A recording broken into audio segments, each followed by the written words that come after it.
I wasn't supposed to be there that night. That's the part that keeps playing in my head on a loop, like some kind of sick joke. It was a work dinner. Her boss got promoted or transferred or whatever, and they were celebrating at some mid-tier restaurant off Lincoln Avenue. She mentioned it so casually, like it barely registered on her radar. "Just dinner with the team," she said, pouring herself coffee one morning without even looking at me. I remember nodding, maybe muttering something like, "Have fun." I didn't really care. We were both so used to our routines that we barely noticed how far apart we'd gotten. I'd already told her I wasn't going. I hate those things. Being stuck with a bunch of people I don't know. Smiling through small talk while pretending I give a damn about corporate promotions. Julia didn't seem to care that I wasn't coming, and honestly, that should have been my first clue. "No, come on, you never come to these." No playful guilt trip, just a shrug, like it didn't matter either way. Maybe it didn't. That day had already been kind of a mess.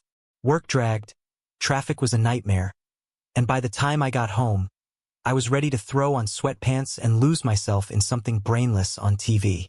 I remember going through my pockets, realizing my keys weren't where they should have been. I checked the entry table, the kitchen counter, nothing. I retraced my steps and figured I must have left them at the cafe where I stopped for a late lunch. It was only a few blocks away, so I threw my jacket back on and headed out. I was about halfway there when I passed this restaurant, Layton's. Trendy place, always packed, valet out front. And there it was, her car. Julia's silver Civic, parked all wrong. Like someone had swung into the space too fast. The nose was up on the curb. I stopped dead in my tracks. For a second I thought maybe I'm wrong. Maybe she parked here and walked somewhere else. Maybe someone else is driving her car.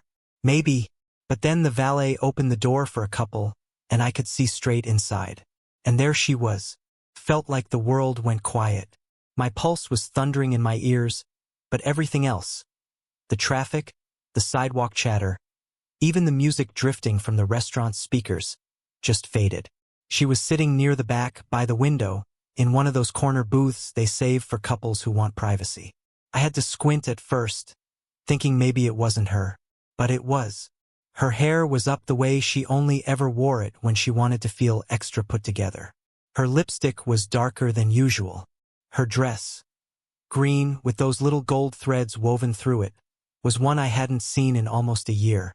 And sitting next to her was a man I didn't recognize. He wasn't wearing a suit, not really. Just a dress shirt, sleeves rolled, tie loosened like he was trying to play it cool.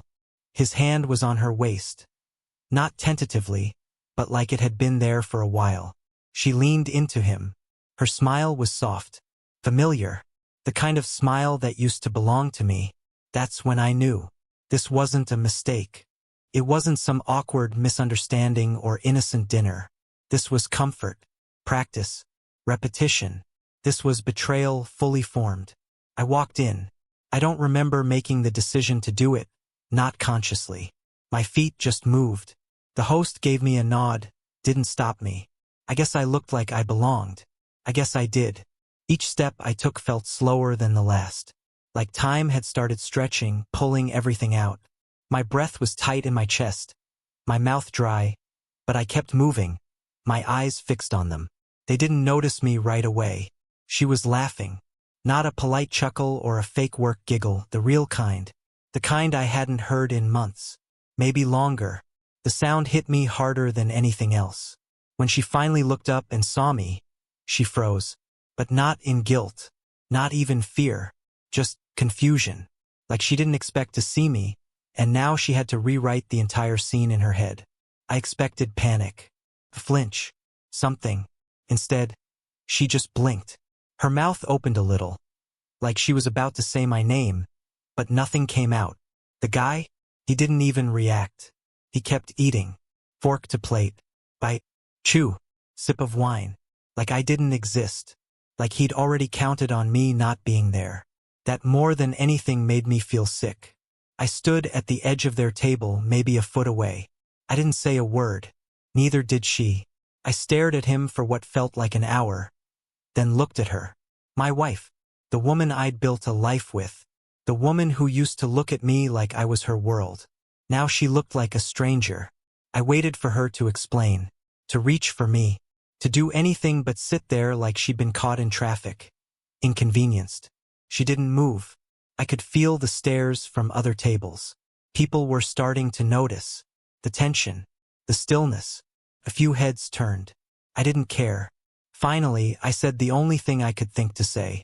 Wow! My voice came out low, cracked. Barely a whisper. But she heard it. I saw it land. She opened her mouth again, but I turned around before she could speak. I walked out the way I came. Straight past the host, out the door, into the cool air of the street. My hands were shaking.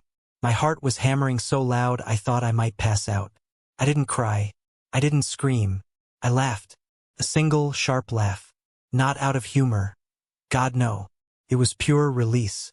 Like something finally snapped inside me, and for the first time in months, maybe years, I felt something. The worst part? It didn't feel like the world had ended. Felt like it had just started. I kept walking. Didn't know where I was going. Just knew I had to move. My legs were carrying me through downtown like I was on autopilot. Past bars. Glowing windows. Couples walking hand in hand like nothing in the world could touch them. I probably looked crazy. Maybe like I was drunk.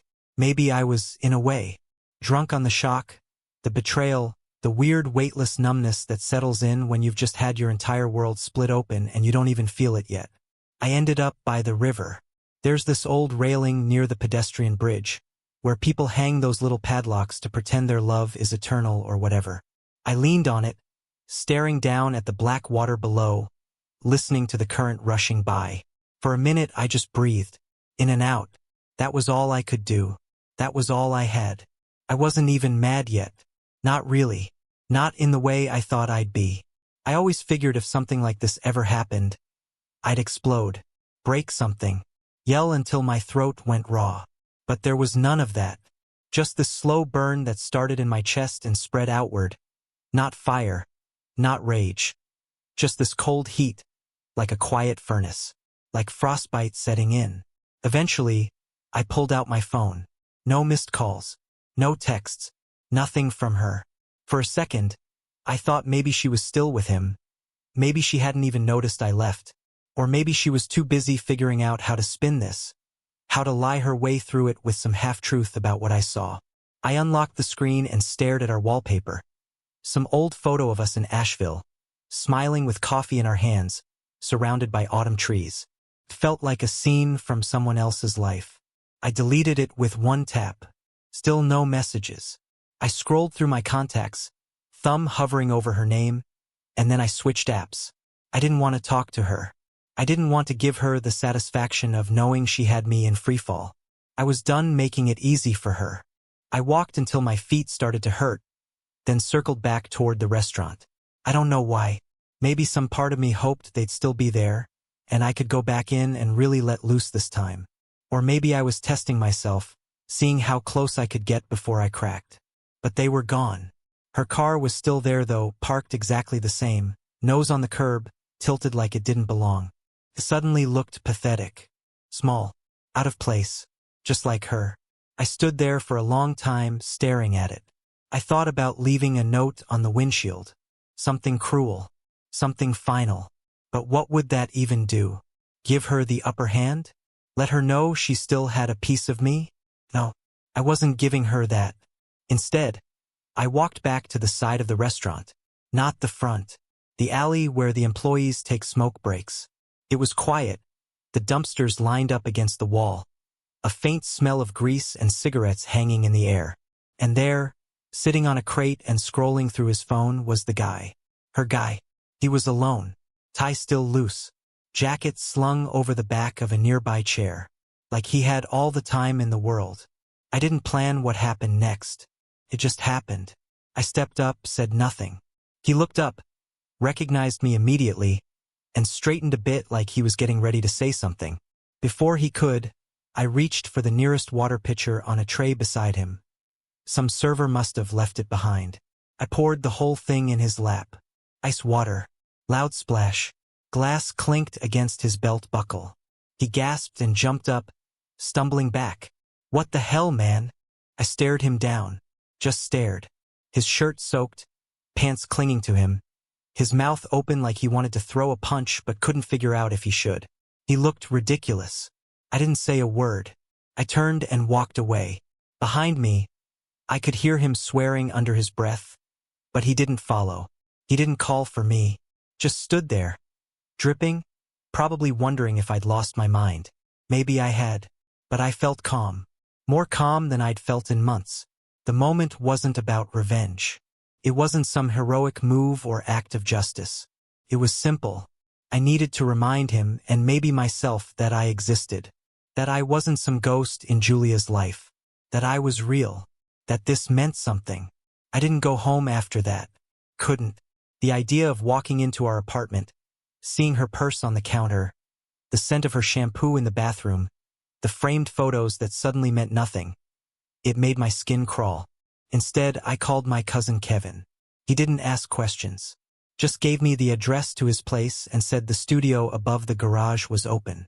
I stopped by a gas station on the way, grabbed a six-pack and a toothbrush, and drove across town. Kevin met me at the door, didn't say a word.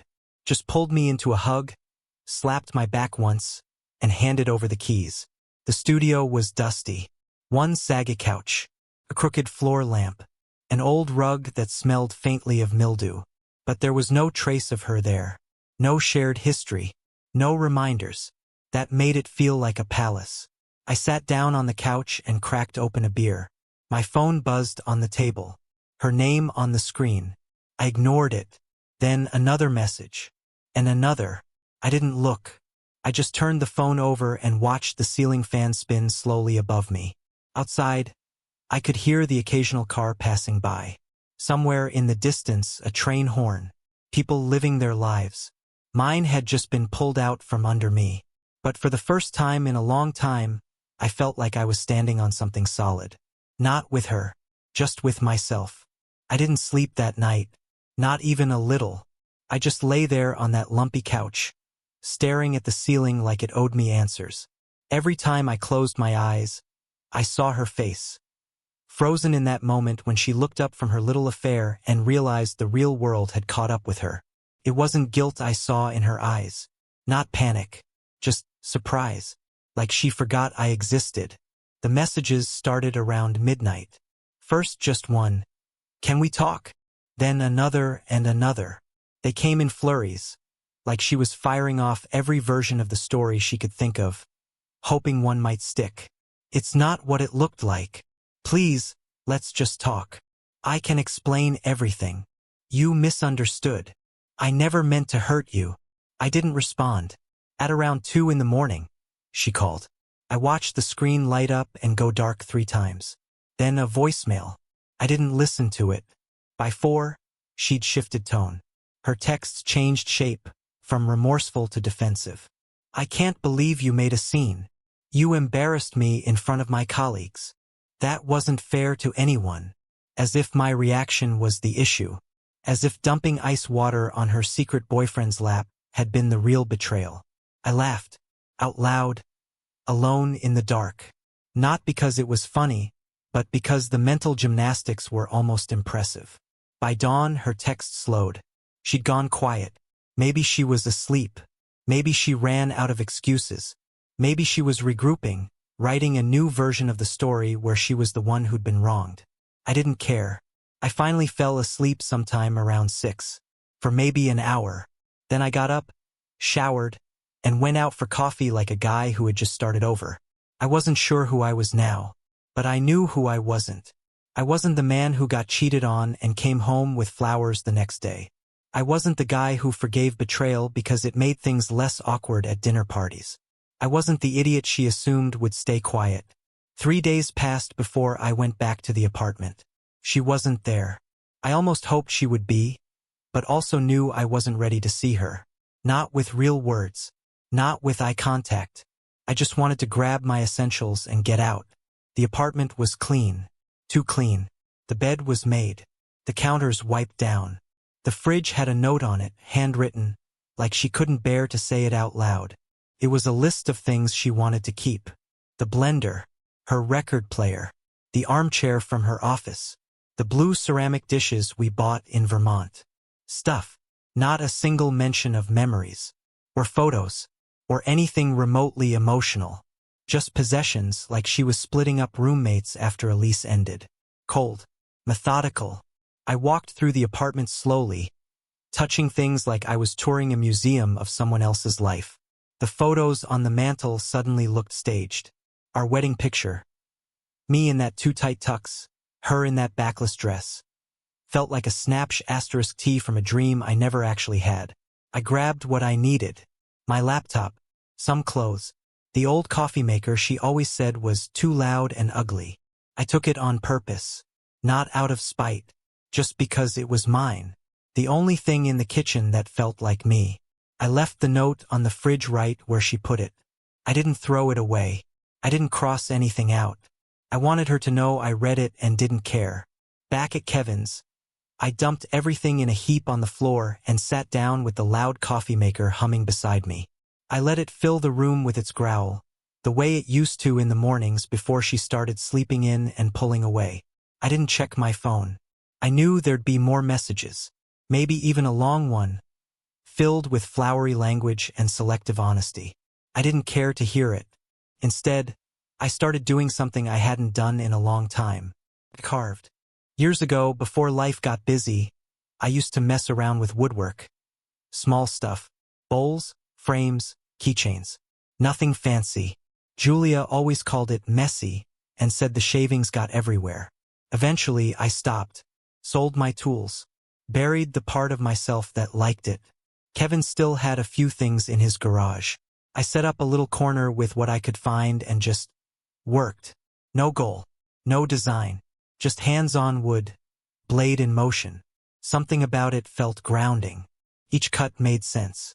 Each curl of shaved bark landed where it was supposed to. That night I slept better. Not great, but better. I didn't hear from her again until the weekend. She texted once, short and sharp. "You can't ignore me forever." Actually, I could, but I didn't need to reply to make that point. On Monday, I spoke to a lawyer. Just a consultation. But it felt like oxygen after days underwater. He asked the usual questions. How long had we been married? Was there evidence of the affair? What was the living situation? I told him everything, left out nothing. He listened without flinching. When I finished, he leaned back in his chair and nodded. "You've got what you need. If you want to move fast, we can." I said I'd think about it. But I already knew. By Wednesday, I'd filed the preliminary paperwork. Julia was officially served 2 days later. I didn't deliver them myself. I didn't want to see her face. I just got a text later that said, "So this is how it ends?" I stared at it for a long time. Not because I was reconsidering, but because it was the first thing she'd said that sounded remotely like her. Like the real her. Not the version who lied to my face. Not the one who leaned into another man in a dim restaurant like she'd never loved anyone else. The version I married. But even then, she wasn't asking how I was. She wasn't sorry. She was still trying to control the narrative. So this is how it ends? No. It ended in that booth. With her head on his shoulder. With his hand around her waist. With a laugh that wasn't mine anymore. This was just the part where I got my name back. She showed up a week later. No warning. No text. No knock on the door. Just a light tapping at the window of the studio above Kevin's garage. Soft, tentative. Like she wasn't sure if she wanted to be heard. I was sitting on the couch, flipping through a book I wasn't really reading.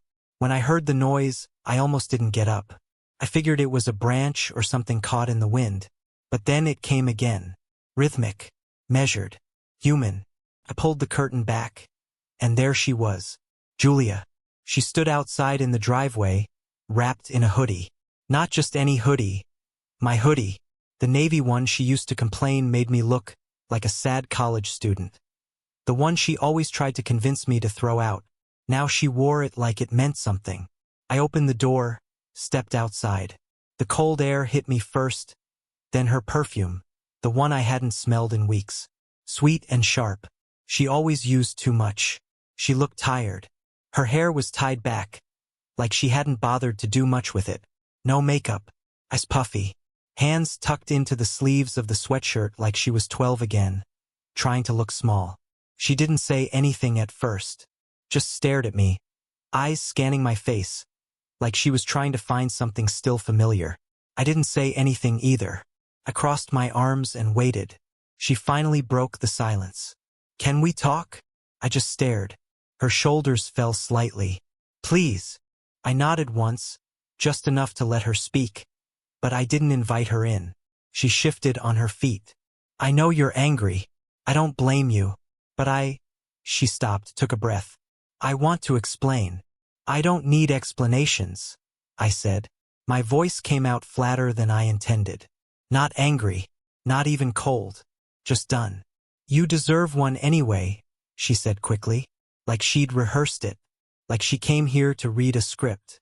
She stepped forward slightly, and I stepped back. She caught the message and stopped. "I know I messed up. I know I hurt you," she continued. "But it wasn't like I set out to destroy what we had. Things were bad for a while and I didn't know how to fix it. I felt invisible, like we were just two people sharing space, not a marriage. I didn't move. I didn't flinch." She kept going. "He made me feel like I mattered again, like I was seen. But it wasn't love. It wasn't even that serious. It was a distraction. And it's over now." I almost laughed at that. It's over now. Like that changed anything. Like calling time out after the fire has already gutted the house does anything except confirm you lit the match. "I know I can't undo it," she said, her voice softer. "But maybe we could start over. Not go back. Just figure out if something new is possible." There it was.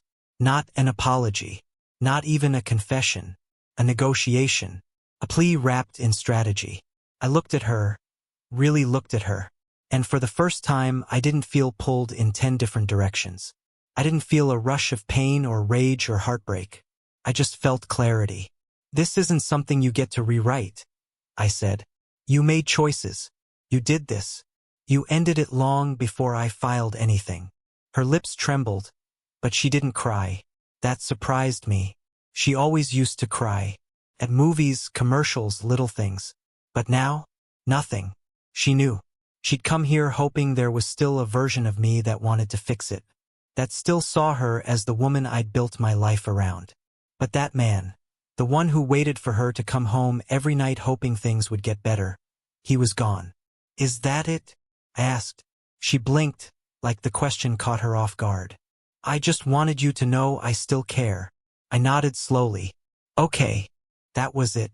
Not cruel. Not theatrical. Just final. She stood there a moment longer, then gave a slight nod of her own and turned to leave. I watched her walk back down the driveway, the sleeves of my hoodie pulled over her hands, the hood still down.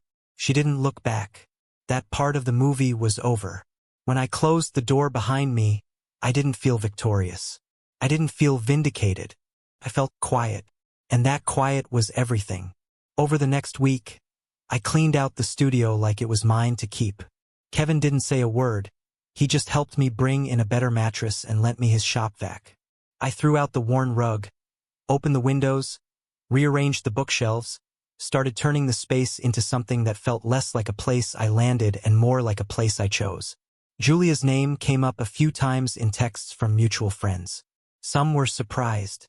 Others said things like, "I always wondered if something was off there." One message stood out. Someone said they'd seen her and the guy together months ago at an art show. She told them we were working through a separation. That was news to me, so that's how she softened the blow. She rewrote the story before I even had a chance to turn the page. But honestly, it didn't even sting. It felt predictable.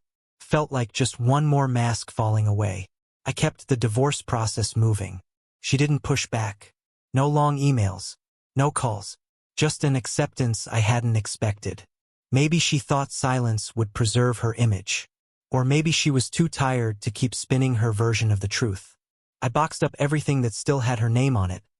Letters, photos, receipts, books she never finished reading, and dropped it at her sister's place. No note, no closure, just weight removed. I started cooking again. Badly. My first attempt at stir-fry nearly caught fire. But I laughed. Like genuinely laughed. burned food and all. I played music loud, took late-night walks, started sketching things again. Nothing special, just shapes, outlines, half-formed ideas. It felt good to make things instead of just surviving. One night, I walked past a mirror in the hallway and didn't recognize myself for a second. Not because I looked worse, because I looked real, not polished, not part of a we, just me. The divorce finalized 2 weeks later. No courtroom drama, no dramatic objections. Just a few digital signatures and a PDF from the county clerk's office. The subject line of the email was so mundane it felt almost insulting. Final judgment, dissolution of marriage. No exclamation point, no warning. Just a stamp of legal indifference on what used to be a life. I stared at the screen for a while. Then I shut the laptop, stood up, and went for a walk. There were no fireworks, no tears, no cinematic breakdown in the rain. It was quiet. It was still. And weirdly, that made it feel more real. Like the ending wasn't a bang, just a door slowly closing while I stood on the other side, already halfway down a new path. I told my mom the next day. She didn't say, "I told you so." She didn't even ask what happened. She just said, "I'm glad you're okay," and offered to bring over lasagna. Sometimes love is just that simple. I didn't tell everyone. Some people found out through whispers, some through silence. A few mutual friends drifted off entirely, probably closer to her side, or maybe they just didn't want to deal with the mess of picking a side. I didn't chase them. A week later, I matched with someone on a dating app. Not because I was ready necessarily, but because I wanted to see what it felt like. Her name was Hannah. She worked in nonprofit. She had this calm energy that didn't try to perform or impress. Just steady. Real. We met for coffee. Talked about movies and music. She asked questions like she actually wanted to know me, not size me up against some internal checklist. Eventually, I told her everything. Not on the first date, but not too far after. I wanted her to know the whole story. I didn't want to build something new on half-truths. She didn't flinch, didn't judge, just listened. And when I finished, she said, "Sounds like you survived something that should have broken you." I didn't say anything back. I just nodded. Because yeah, maybe I did. A few nights later, I walked past a wine bar near downtown. One of those trendy spots with candlelit tables and tiny plates that cost too much. I glanced through the window as I passed and saw her. Julia. She was sitting at the bar with him. The same guy. His hand rested on her leg, and she leaned into him like it was second nature. She laughed. Loud enough that I could hear it even through the glass. The same laugh I used to think was meant just for me. But I didn't stop. I didn't pause. I didn't feel my stomach drop or my hands shake. I just kept walking. Like they were strangers. Like I was finally free. 3 days later, she texted me. No greeting. No punctuation. Just, "You ever think about us?" I stared at the message, thumb hovering over the keyboard. And then I closed it, left it on read. Because that wasn't love. That wasn't even remorse. That was control dressed in nostalgia. And I wasn't hers to reach for anymore. I didn't block her. Didn't lash out. I didn't need to. Some endings are better when they're quiet. Like a book you finish and put back on the shelf. Not because it wasn't good once, but because the story is done and you're ready for something else. The studio above Kevin's became my home longer than I expected. I bought curtains she would have hated, dark ones patterned. I hung them crooked and never fixed them. I let the place smell like coffee and cedar shavings from my carving projects. I burnt toast on purpose just to fill the room with something imperfect and mine. I started calling old friends. Friends she didn't like. Friends I'd slowly let slip away because it was easier than arguing. We got beers. We talked late. And they never once asked why it took me so long to come back. I filled the silence in ways that mattered: bad guitar playing, long drives with no destination, taking pictures of ordinary things just because I could. And one day, I realized something that hit harder than anything else had. I didn't miss her. I missed the version of her I built in my head. The version I defended to my friends. The one I pictured when I justified the distance, the silence, the little lies. That woman never existed. The real Julia was someone else. someone who needed more than I could ever give. But instead of telling me, she found someone else and let me rot in the dark. Smile by smile, excuse by excuse, until there was nothing left but me, walking on eggshells in my own home. And the worst part? I let it happen. I saw it coming. I felt it long before the night at Layton's, but I stayed. I tried to fix it, tried to outlove the sinking. I thought love was supposed to hurt sometimes. Turns out it's not. It's supposed to feel safe. Now it does. The next time someone asked me if I missed her,